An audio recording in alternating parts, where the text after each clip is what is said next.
Assalamu alaikum. Good morning, good afternoon, good evening, from wherever you're attending. Before I begin, I want to take a moment to thank everybody for taking the time to listen to myself and the other TED speakers to talk about these big questions. We understand that there's multiple pandemics, and these are just overall trying times for everybody. So you have a lot on your plate. But speaking about these big questions is critical because once we emerge from these pandemics, which we will, speaking about these big questions helps us develop a better tomorrow. So thank you. The big question I want to discuss with you today is how to establish community at work to promote women's success. There are three ways to create community. The first is space.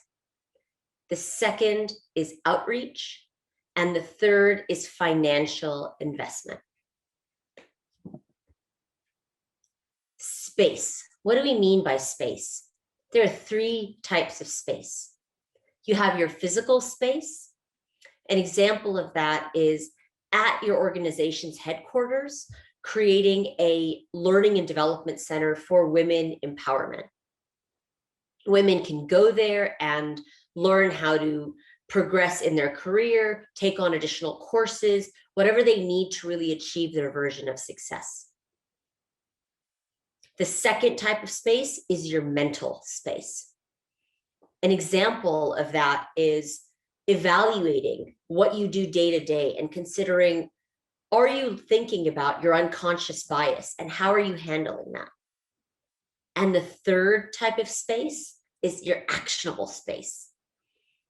By that, I mean, you think about what you've done in your physical space, what you've done in your mental space, and what actions can you take to further develop those actions to build more of a community and create and support women empowerment at work.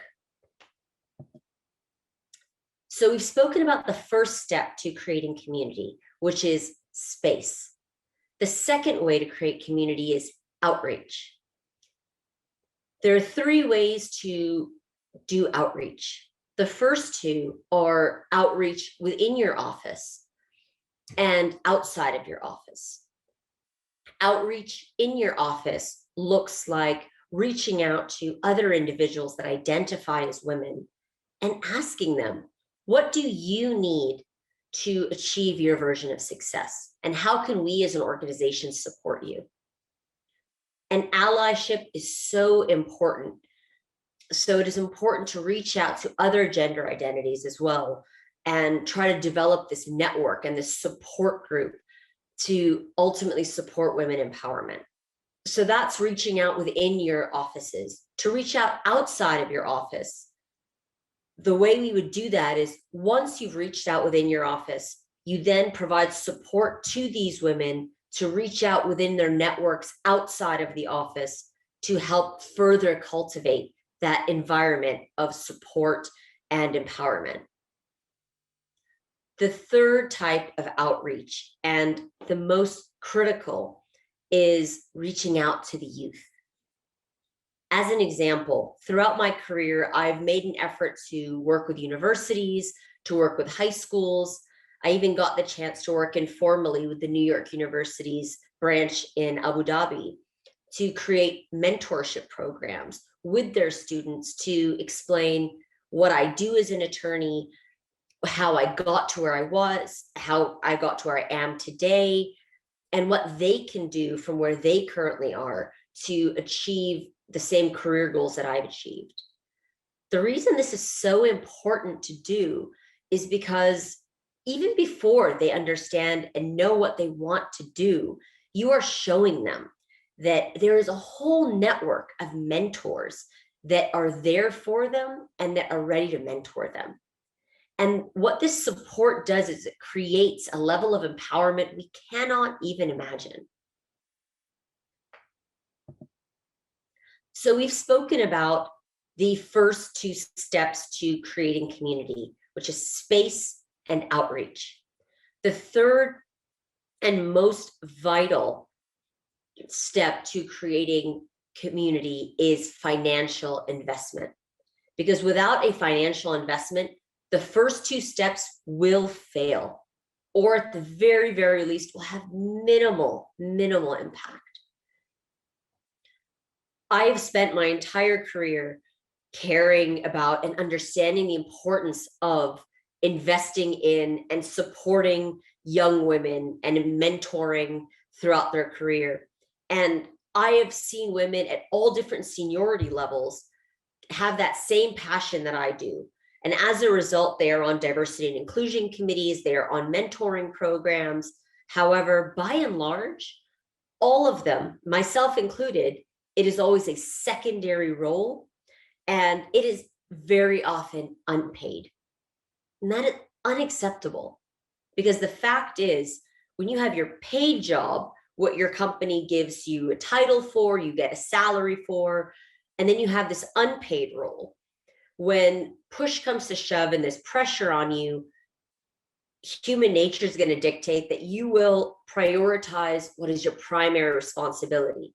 And your company has told you this is your primary role. The secondary thing gets pushed aside. So we need to be paid for that secondary job of empowering and mentoring, and that needs to be made a primary role on its own.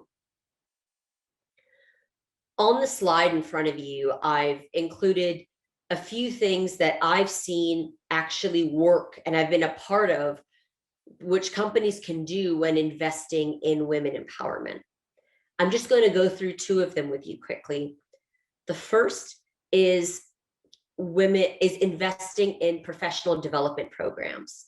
And we can do that by investing in scholarships for young women, or we can do that by companies investing and putting money towards investing in their female employees and those that identify as women to get advanced degrees, to get certificate programs, and any further training or development they need to achieve success. Another way, and something that is really, really highlighted, especially in the pandemic, is that we are currently working remotely, and women have two jobs. Women have a job as an employee, and they have a job as a caregiver. And by and large, women are never paid for that second job as a caregiver. But now that we're all working remotely, this pressure is exceptionally high and there's focus on it. So companies need to realize that if you really want to empower women and support them, you need to invest in letting them do these two jobs. A great way is put money towards letting them build up their home offices. In conclusion, we now have a clear path forward. There are three ways to creating community: creating our space, our physical, our mental, and our actionable space; outreach within internally in our offices and externally to our wider networks and to the youth; and the third way is financial investment. Some of you perhaps may be thinking, I do not feel empowered enough to dictate what financial investment goes into women empowerment initiatives or creating those physical spaces. So how can I help? The beauty is that everybody from today as an individual can push to develop this community and empower women. And the way you do that is taking a few moments every day to look at your organization and think about who is not at the table, whose voices are not being heard. The importance and the impact of doing so is that it helps us realize which identities and which voices are not being heard and which ones we need to include in our discussions. If I can leave you all with just one message we're all, as a society and as a globe, pushing for inclusion. So it is especially important, especially for people identifying as women, that we do not exclude anybody. We need to include everybody that identifies as a woman, and we need to support and provide support to ensure that we can all achieve our versions of success. Thank you all very, very much for taking the time to listen to myself and the other TED speakers. Have a great day. Please feel free to reach out if you need anything at all. Be safe. مع السلامة.